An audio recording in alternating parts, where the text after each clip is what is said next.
TFA fam, welcome back in. We are here for the Week 7 Thrive picks. Tom is back. This is not going to be a solo show. He's back in the saddle. So we're going to jump right into this. We're going to kick things off. Same thing that I did last week, rather. Talk about our top 3 picks in the traditional contests they have going. And then we were going to hit you with a prop parlay at the end. So, Tom, I feel like you need to warm up your vocal cords. We had two pitch perfect. It couldn't have been any better. Right. We actually have 2 of the same picks. So why don't you go ahead and start off with those, hit on both of those first, and then I'll jump in with my first one. We are the same on Derrick Henry, correct? That is over 115. Correct. All right, over 115 rushing yards. That's plus 110 there. He's topped 115 yards 4 out of 6 weeks, and one of the weeks he was at 113. That's just stupid. He is the offense right now. Chiefs defense is right in the middle against the run, mainly due to game script and weaknesses in their secondary. The Titans are going to want to keep the ball out of Mahomes' hand. I don't think Kelce is going to get ahead to the point where they're going to have to stop giving Derrick Henry the ball. So that means he's going to get 20-plus carries, 25, 30 carries, who knows. And you know what? 115 rushing yards?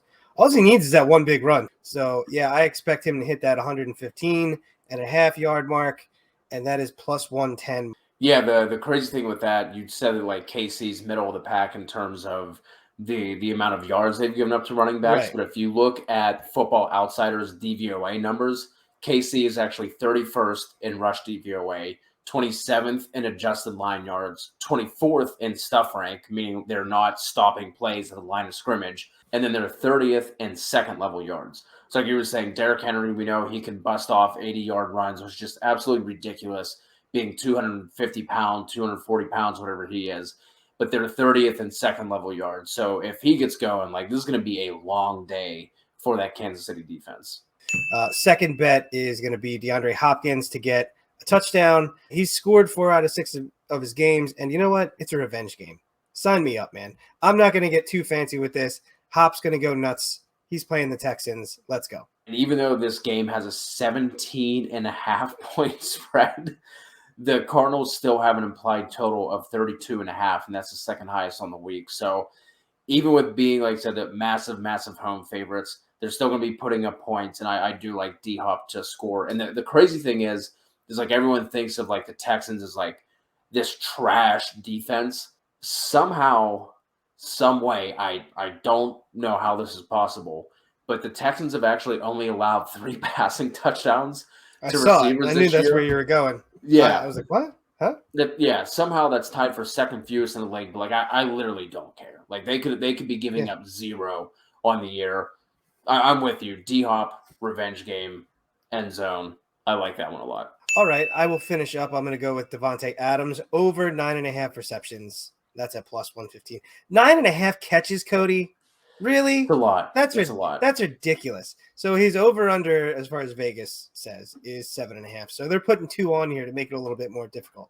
But you know what? He's got a plus matchup this week against Washington. They'd allowed the second most yards to receivers and the most receptions, and I think it's by like 6 or something like that. So, yeah, he's going to eat. 5 receivers have had 8 or more receptions against him so far, and Davante is averaging 11 targets a game for the year. So if it's safe to pick somebody to have over 9.5 receptions, I think this might actually be it. Yeah, it's so many, and that's one of those things that, like, I think a lot of people look at that, and they're either going to hit the under or they're just going to go past that completely. So I do like this in terms of being able to get an edge in those traditional contests.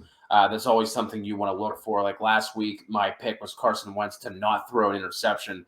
That one hit, and that was at like 120 points to the over. So that one gave me a nice little boost in the contest. But that's definitely something you want to look out for. For my 3 picks, I'm actually going to go to the opposite side of the Derrick Henry game, and I'm going to have 2 here for the Chiefs. First one is Mahomes over 310.5 passing yards. The catch-up king has split this line in 6 of his games this year. 2 of those, though, were against tougher pass defenses with the Chargers and the Bills, and his worst game was still 260 yards. The Titans ranked 27th in pass DVOA, They're giving up the 7th most passing yards on the year. They're giving up about 276 yards per game.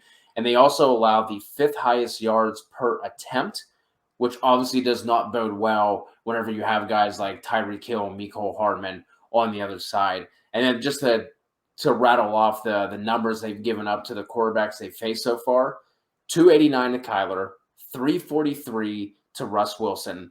Zach Wilson and the goddamn Jets went for almost 300 on them. Trevor Lawrence, 273. And then obviously last week, Josh Allen put up 353 on him. So I don't think there should be any cause for concern to not hit the over on Mahomes. And if you're hitting the over on Mahomes, my second one is going to be Travis Kelce, over 86.5 receiving yards for a lot of the reasons I just said about the Titans. So I'm not going to dive into that one. But if you're taking Mahomes over 310.5 yards, you should be looking to get some of his pass catches if you can.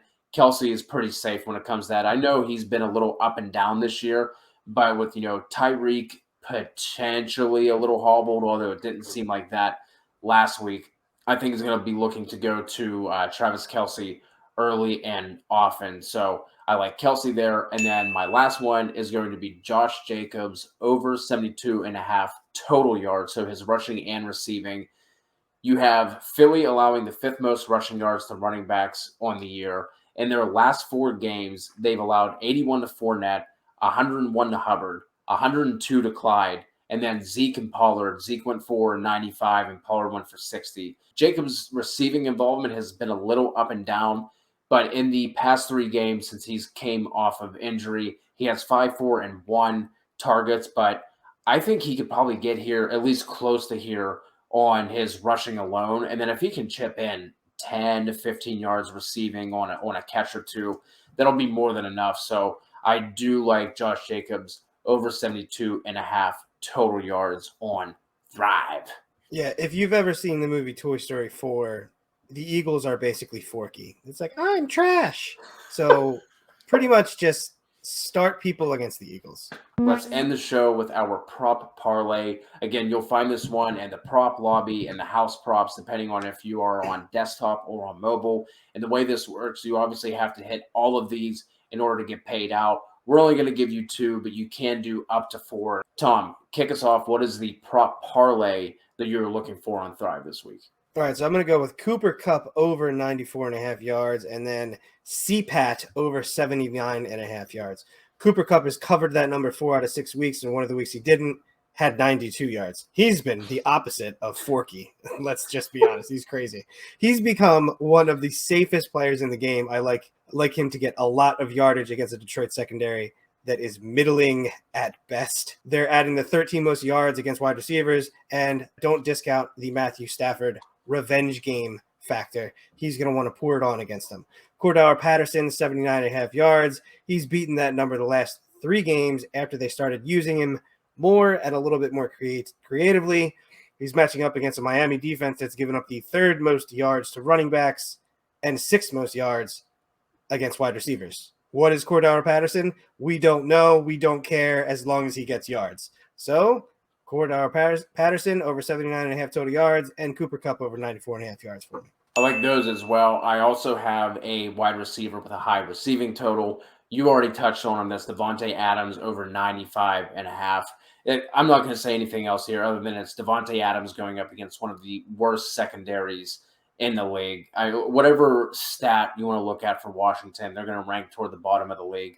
And it's honestly like mind-boggling at this point that like Davante Adams is all Aaron Rodgers has and nobody can stop it. Like it doesn't even matter. One crazy thing here that I will touch on that you didn't mention. So Washington has allowed the 5th highest defensive average depth of target allowed. So their defensive ADOT.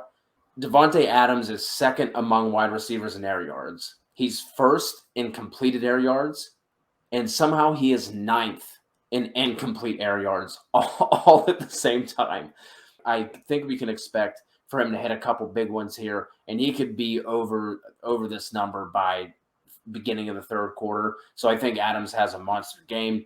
And then what I'm going to pair that with is another big play threat receiver, and that is Marquise Hollywood Brown, over 53.5. He has hit this number in 4 of his last 6 games. The one game he didn't, he was actually right at 53. And last week, obviously, the Ravens completely shut down the Chargers, and there just wasn't much offense going on in that game on either side. Bengals are middle of the pack in terms of big plays allowed with 15 receptions of 20 or more yards, but I do like Hollywood and this entire offense to bounce back this week. I like it. I mean, I'm like a Hollywood stan over here, so I thought about going Hollywood there as well. So I like that one. And then Davante Adams, I love Davante Adams this week. So yeah, I just couldn't pick him like for everything. You know what I mean? I was like, yeah, okay, whatever. I mean, I am. Tune in to Prop Talk. Yeah, if you guys have not seen Prop Talk yet, make sure you go over to the channel. We do this live on Friday nights, so you can always catch us live at 9:30 on our YouTube channel. But that is going to wrap things up for the Week 7 Thrive Pick breakdown. You can find us on Twitter, myself at CClitzerFF. You can find Tom at Dynasty Infidel. Don't forget, if you haven't tried Thrive yet, we do have a code that you can use, and it's TFA for a dollar for dollar 100% deposit match bonus on your first deposit up to $100. Or if you want to pull down the link, there is a link for you to click in the description below, and you don't need to put in our code if you do it that way. So if you join, make sure you hit up Tom and myself. Let us know what you're looking at, if you have any questions on anything, and we will be happy to help you. Good luck in Week 7, and we'll see you next week.